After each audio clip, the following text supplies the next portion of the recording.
Well, we just got delivery of a whole lot of work.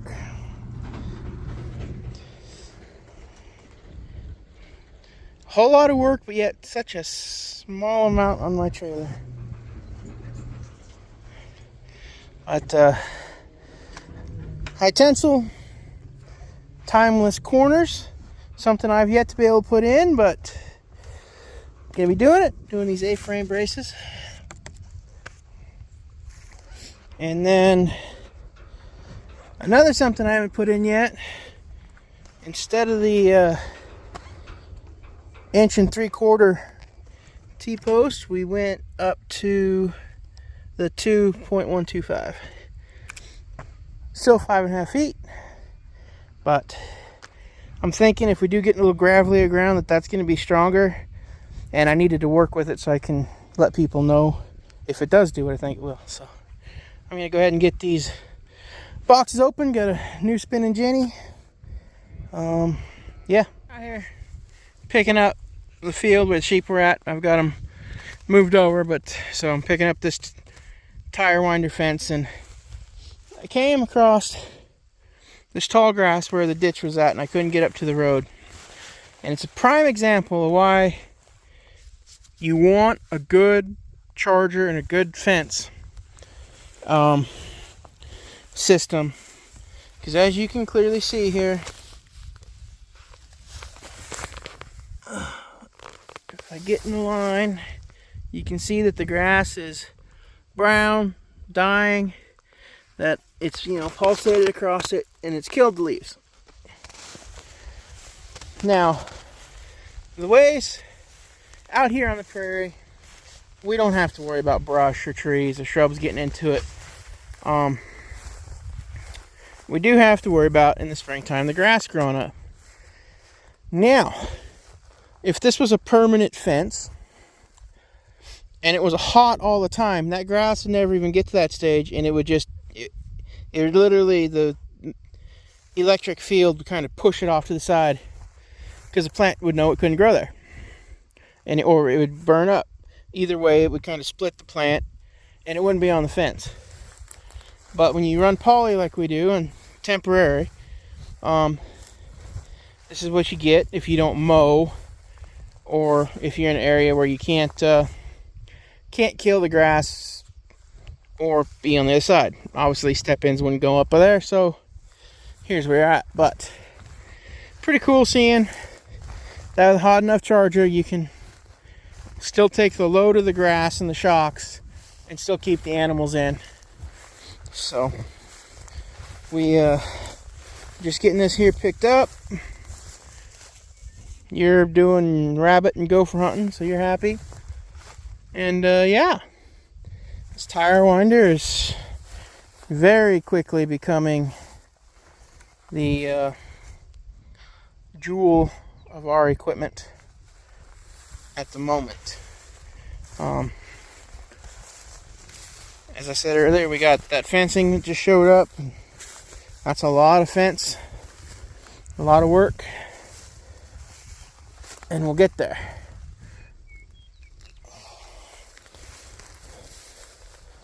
But unfortunately, we've been trying for about 5 years with the animals now, and basically been in a decent, either a really heavy drought or droughty conditions all but maybe 1 year since 2019.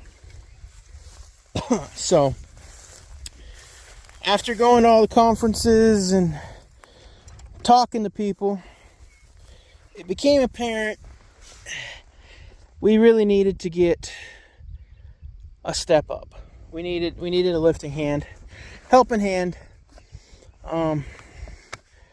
So we went into the NRCS office and we talked to them.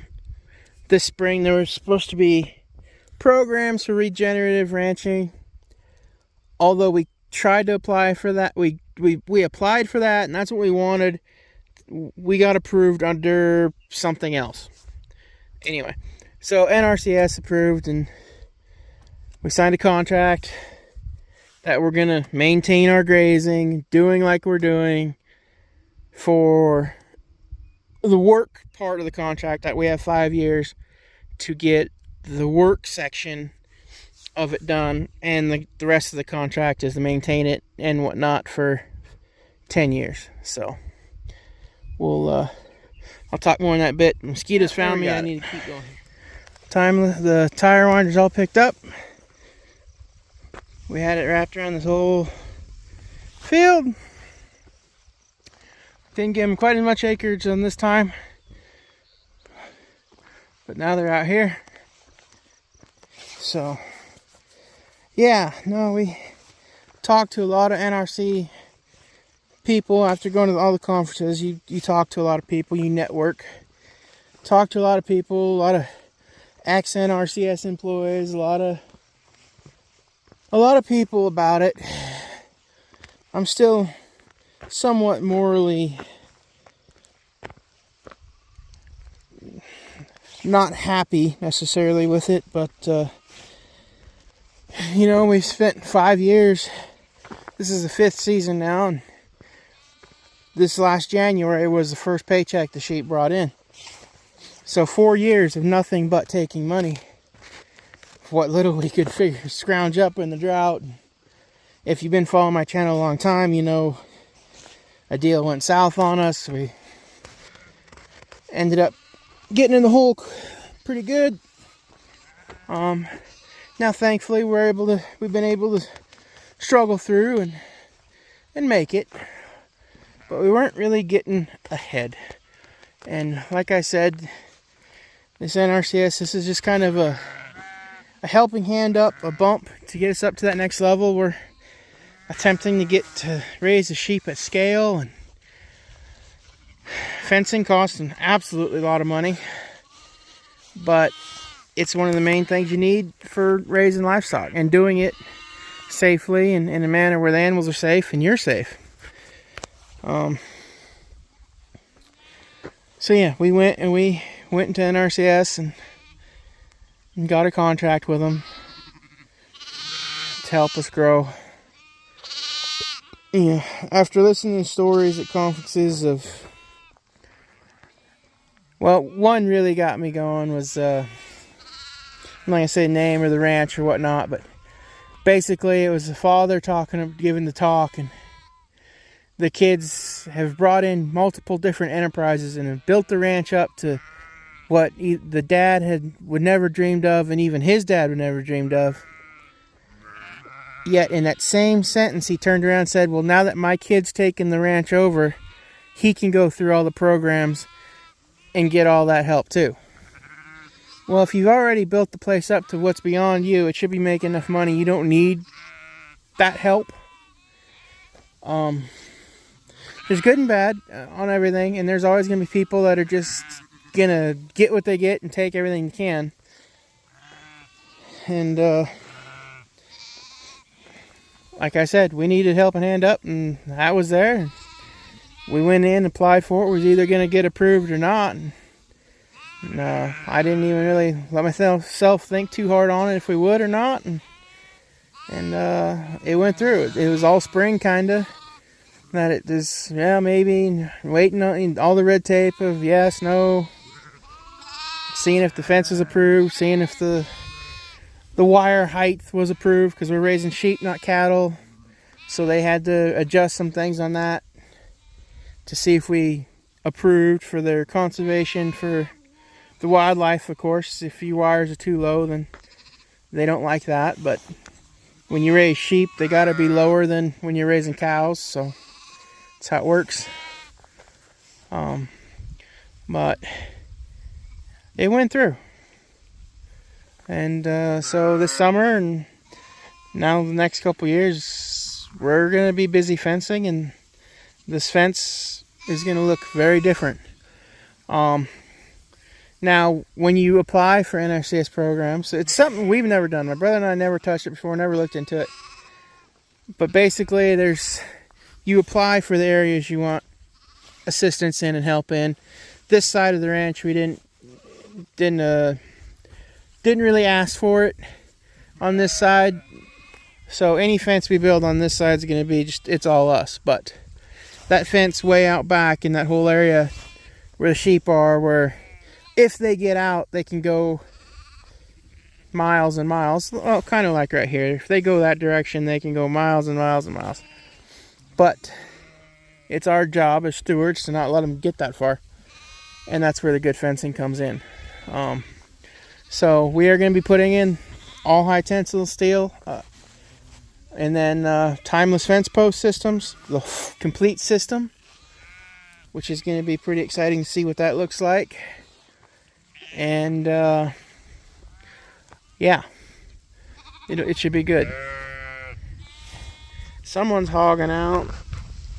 Can't even chew. You got such a big wad in there.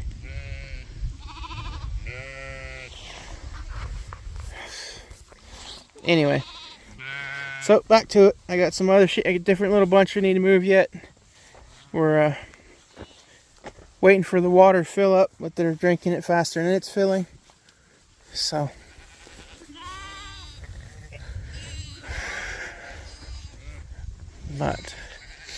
yeah, I still got to put up a fence around the dogs. Cows are gonna need moved. I didn't want them to graze any right over there, but I got one I've got to send to market, and really he's kind of a fence crawler if you put too much pressure on him. So if we put them out back, I don't know if I'd be able to catch them or not and get them in a trailer. So I'm torn on that. What we're doing there. Probably me grazing a little bit of something I don't want for a few days. And yeah. But as you can see, sheep got all this grazed. Looks pretty decent. Yeah, we're catching some rain. I guess tomorrow we got to button the hatches on everything around here tomorrow because it's supposed to be 40-50 mile an hour wind gusts, which will be fun. So like that trailer, that one right there in the center. I need to park tractor there. Tie the tractor to the trailer so it don't blow away. The other ones will be all right. But that one needs to be tied up. And yeah, and we're gonna head out back and go look at some grass and pick up some oats as soon as we get the water here for the sheep filled up. So